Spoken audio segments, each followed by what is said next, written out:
Magandang araw po sa atin lahat mga Pinoy. So today's video is pag-uusapan po natin kung ano ba ang mga native chicken na magandang alagaan at gawing business purposes para sa ating gustong mag-start na mag-alaga ng mga native chicken dito sa atin sa Pilipinas. Nandyan po ang Darag native chicken. Yan po, katulad po nitong ating mga alaga, Darag.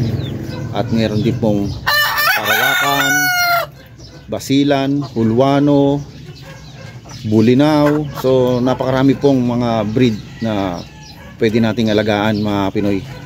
So dito po sa aking alagaan meron din pong palang habol ko lang po yung sampen mga Pinoy. So yan po is mga oriental fowl na maganda po ang potential pagdating sa bentahan, at pagdating po sa pag-aalaga nito is napakadali lang pong alagaan nitong mga ganitong breed.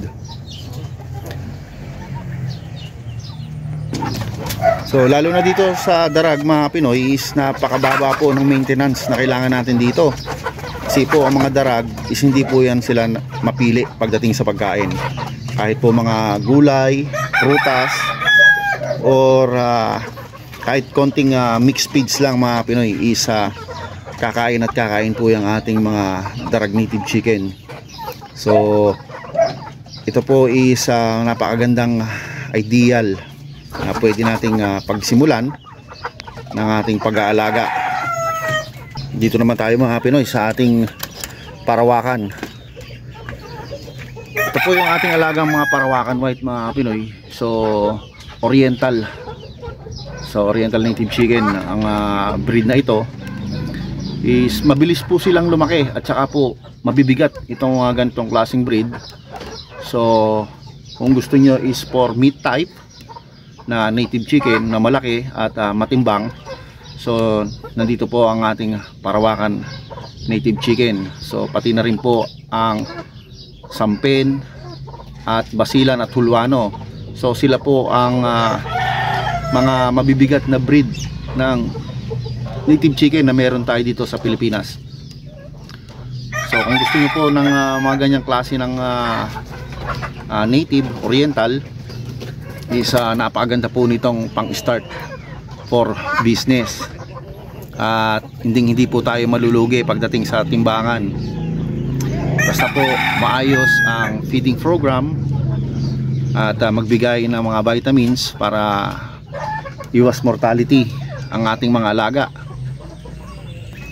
Kung gusto po nating ma-reach agad yung timbang na gusto natin, for example is kailangan makapagbenta na po tayo within 2 months or 3 months. So kailangan pong gawin natin is non-stop feeding program. So yan po ang ginagawa kong feeding program dito sa aking backyard farm para po ma-reach ko agad yung target ko at para hindi po tayo malugi pagdating sa patoka.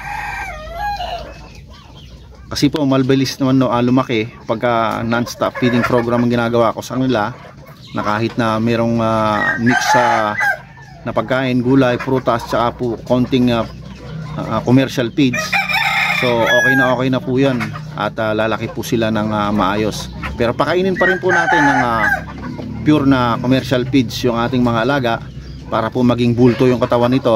At kung gusto na po nating ma-harvest is hindi po tayo malulugi at meron po tayong magiging magandang kita.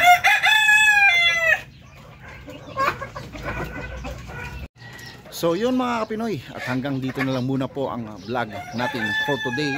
At shout out po sa ating mga silent viewers, sa ating mga OFW, saan man po kayong panig ng mundo. Don't forget to subscribe and hit nyo na rin po ang notification bell para palagi po kayong updated sa ating mga susunod na video. At ako po ay nag-iiwan sa inyo ng mga katagang.